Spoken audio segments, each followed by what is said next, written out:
Bom dia, doutor Stefano, tudo bem? Bom dia, Camila. Tudo ótimo.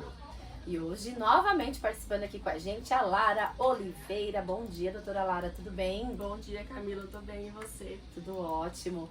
E o assunto, da coluna desta quarta-feira, educação jurídica em saúde.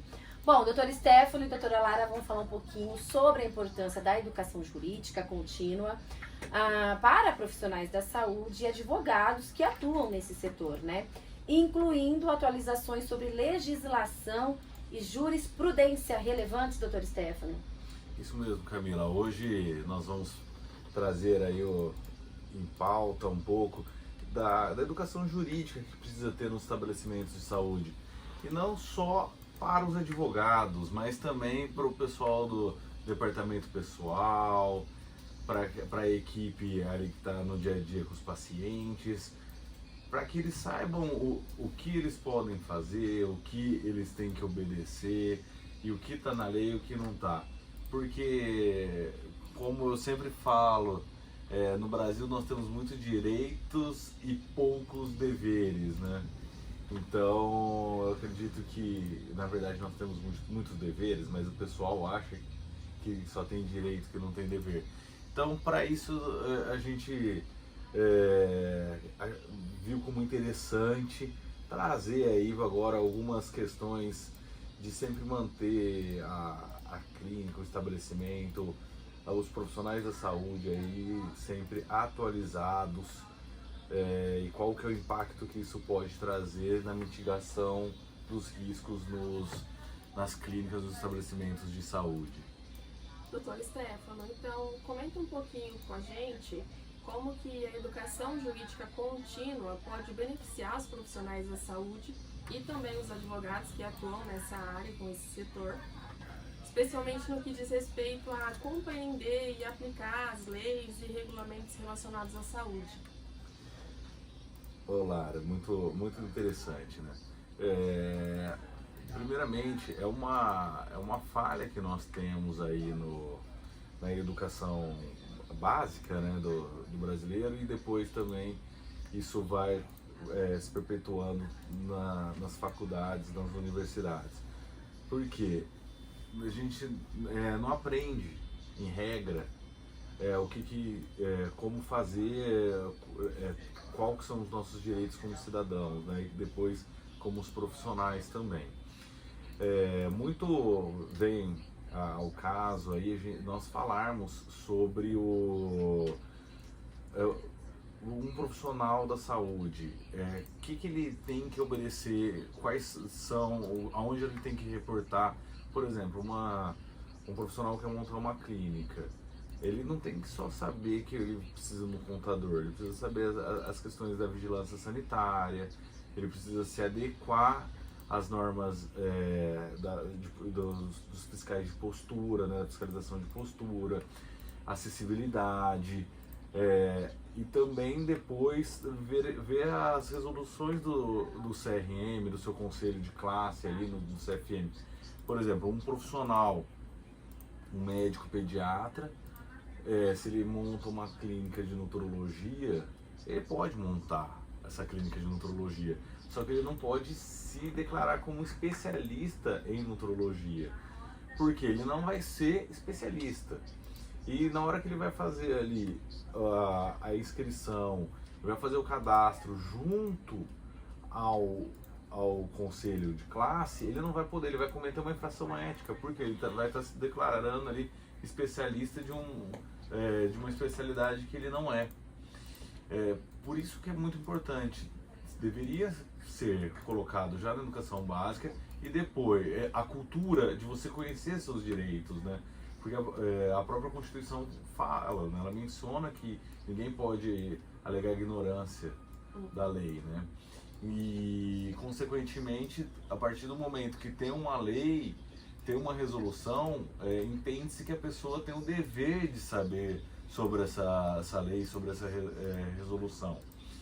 E no dia a dia, questões como devolução de quantias, quando que deve ser devolvidas, quando não deve. Ah, não gostei de um tratamento.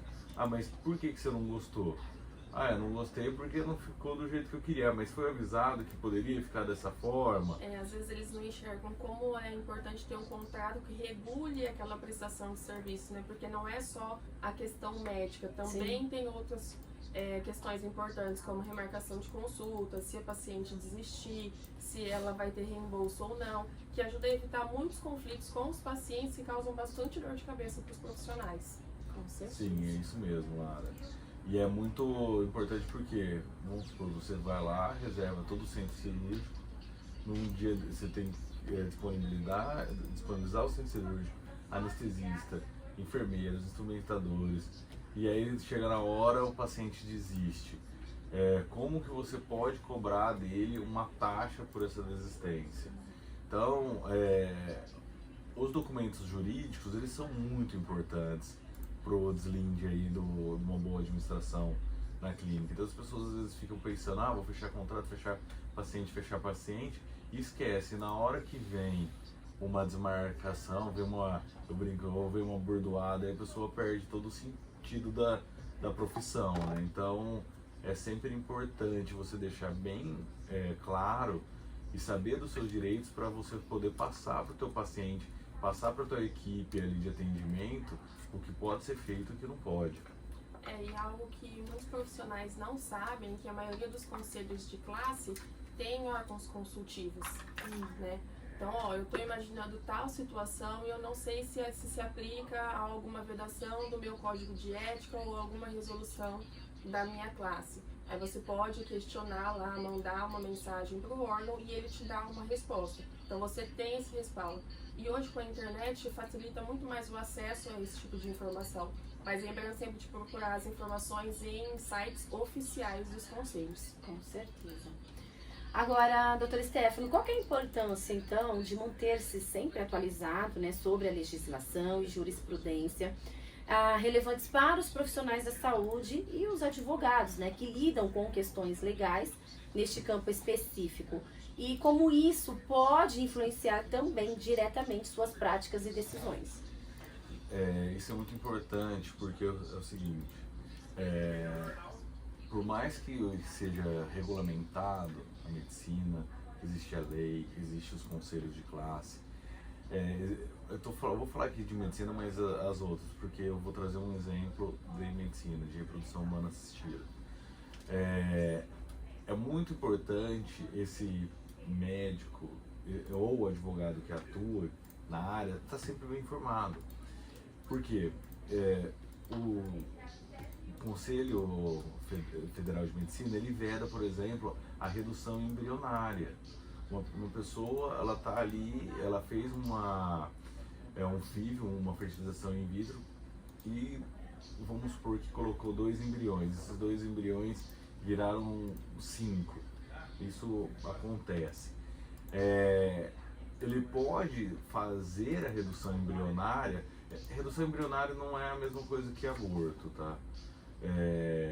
Eu não vou entrar nesse tema porque começa a entrar com um monte de coisas, mas a partir do momento que a pessoa está ali, teve a multiplicação dos embriões, está grávida de 4, 5, qual que é o risco para essas crianças? Considerando que mais de 30% dos bebês, quando são trigêmeos, eles não chegam à 30ª semana de gravidez, de gestação. Então, e também, quanto mais jovem fica, a probabilidade da gestação ficar mais jovem, a probabilidade de ele nascer com alguma deficiência física, mental, é muito grande. Então tem até problemas cardíacos, problemas de cegueira, e o CFM veda essa prática. Ela veda porque, ao meu ver, não foi feito um estudo técnico do assunto, foi feito muito mais um estudo ideológico. E na hora que você começa a colocar vidas em risco, vidas de bebês, vidas de mães, como que fica essa situação? Aí tem órgãos que realmente estudam isso, se eu não me engano é FIAGO que chama. Ela tem um parecer muito bom sobre isso que começa a mostrar os riscos de uma gestação de quíntuplos, por exemplo. E qual que é o dano para uma mãe que colocou 2 embriões, ou que teve uma multiplicação ali dos embriões, um dano psicológico. Ela sempre quis ter aqueles filhos.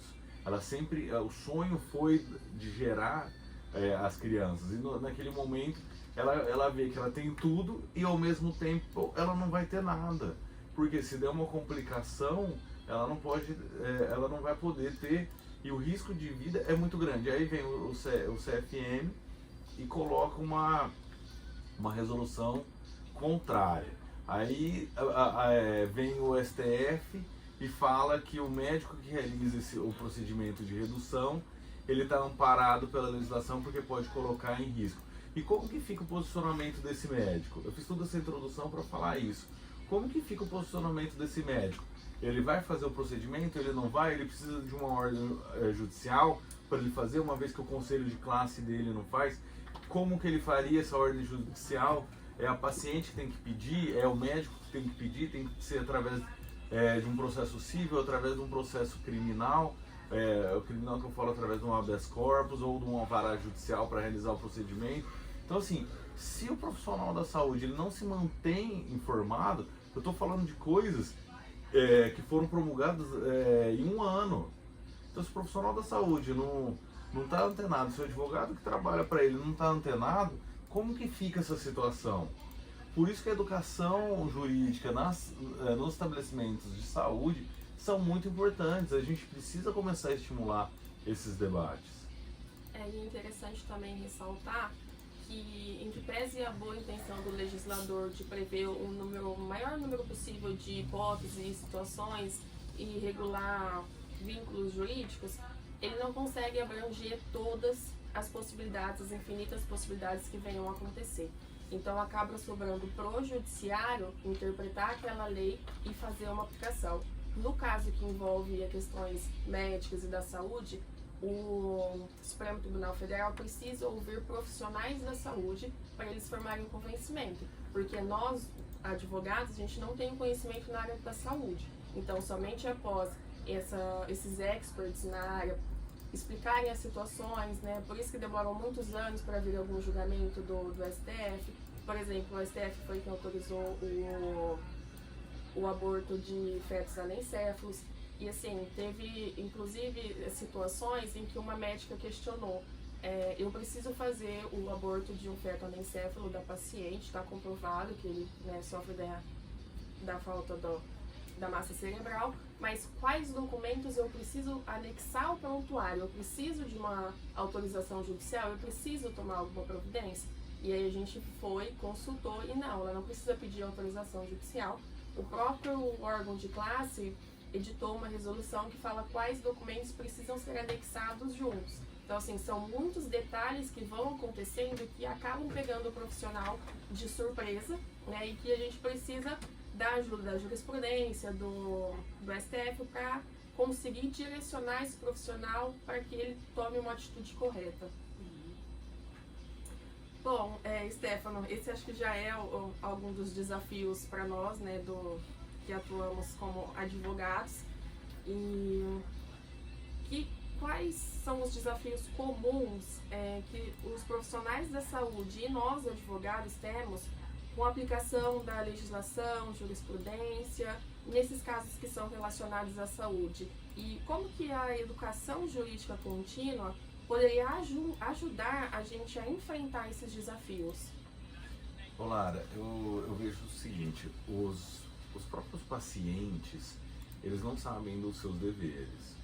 Então, os pacientes, eles não sabem que eles são responsáveis, sim, pelo mau resultado de alguma cirurgia, de algum procedimento que eles façam. Então, é importante propagar que não é só do profissional a responsabilidade pelo insucesso. As intercorrências acontecem e com isso traz diversos transtornos para aquele resultado. Então, é muito importante que seja passado para esses profissionais, né, sejam passados para esses pacientes também, pacientes de rede pública, pacientes de urgência, emergência. Eu recebi aqui, tô com a cor verde, tô com a cor vermelha. Então, assim, ele tem que saber realmente, eu tô indo no lugar correto, eu tô indo numa UBS, eu tô indo numa UPA. Tudo isso é direito e dever. Não é só a gente achar que direito é a parte jurídica, que é advogado em direito médico, advogar em direito da saúde é só simplesmente processo ou orientar o profissional. Não, existe também a questão do paciente.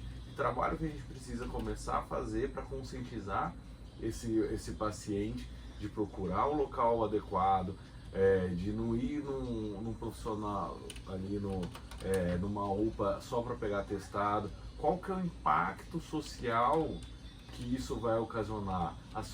Porque tem gente que a gente sabe que realmente está ruim, mas tem muita gente que vai lá só porque não quer trabalhar, só porque não quer ir numa atividade. E outra coisa, existem diversos profissionais que ligam e perguntam: eu tenho um paciente aqui que quer que pediu um atestado. Gente, dá atestado falso se você não praticou aquilo, isso é crime. Então, assim, é importante a comunidade saber também, porque o profissional às vezes vai ajudar, aí a empresa pega, informa isso, manda pro CRM. E aí você não vai ter prontuário, você não vai ter um monte de coisa, como você vai justificar um atendimento que você não fez? Então, são pequenas coisas que às vezes você quer ajudar o amigo e que tem problema. Agora, teve um caso aí que eu não vou entrar nesse mérito, mas que aparentemente o médico falou para uma criança com febre ficar em casa sozinha. Aí a internet vem e começa a julgar esse médico. Mas o que realmente aconteceu? Como que foi? O que essa mãe estava querendo? Então, assim, a educação ela é muito importante para o profissional e para o paciente. Certo. Para a gente finalizar, então, doutora Stefano, doutora Lara, doutora Stefano, na sua opinião, quais são as áreas específicas dentro do campo da saúde que demandam uma atenção especial em termos de educação jurídica contínua para os profissionais da saúde e também para vocês advogados, né? E como essas áreas podem evoluir e exigir adaptações legais no futuro próximo? Camila, eu vejo assim, que o direito ele é mutável, né? Cada hora está de uma forma. Então, a gente pode pegar questões de transfusão de sangue, de testemunhas de Jeová, como que hoje funciona, posso exigir, posso não, tem um termo que pode ser feito, tem risco de morte, mas se essa pessoa achar que ficar viva com sangue recebido de um terceiro é pior do que morrer, porque ele vai ter ali uma morte psíquica, né? Ela vai ter uma morte psíquica, inclusive na comunidade que ela frequenta, vai ser considerado como impuro. Então, assim, na medicina tem muitas coisas que dá pra gente discutir. Na enfermagem, demais. Existem as semanas das enfermagens. Então, assim, estabelecimento da saúde. Você vai fazer uma semana da enfermagem, uma ação para as enfermagens, começa a colocar palestras ali para eles de educação, preenchimento de prontuário, como que tem que ser feito tudo isso para mitigar os riscos de uma demanda judicial. Aí tem a questão dos farmacêuticos, porque existe farmacêutico que às vezes a farmácia de manipulação erra na dose e faz uma sobredose. Já teve gente que faleceu porque a farmácia de manipulação fez uma dose errada. Então, assim, toda a área da saúde, os odontólogos, os dentistas, tem diversas resoluções também. Posso fazer, tem dentista fazendo procedimento de nádegas aí. É permitido? Não é, não é. Que dentista dentista pode fazer? Até onde vai as cirurgias de crânios, né, que bucos maxilos que os dentistas podem fazer? Então tudo isso precisa começar a ser observado e ser discutido também entre as comunidades e entre os seus paralelos, né? É isso que eu venho falar. Lara, pode concluir aí. Eu acho que o nosso maior desafio mesmo é que são assuntos muito delicados, que às vezes envolvem religião, política, opiniões pessoais. Então realmente fica muito difícil a gente adentrar nesses assuntos e chegar num consenso, né? Porque cada um tem a sua opinião e não necessariamente estão errados. Então a dificuldade é essa. Com certeza. Bom, temos que finalizar, pois já o repórter CBN daqui a pouquinho já está batendo a porta. Lara, doutora Lara, mais uma vez, muito obrigada pela sua participação aqui. Obrigada a eu, obrigada aos ouvintes. Doutor Stefano, obrigada. Um abraço para você, uma ótima quarta-feira, um bom resto de semana para vocês. E a gente volta a se encontrar então na semana que vem. Camila, muito obrigado. E hoje é dia de Santa Rita, Sim. Então fica aí minha devoção, que é uma das mulheres que mais soube perdoar. Então vale a pena a gente saber um pouco da história dela. Muito obrigado, Camila. Até mais. Até. Vamos de intervalo.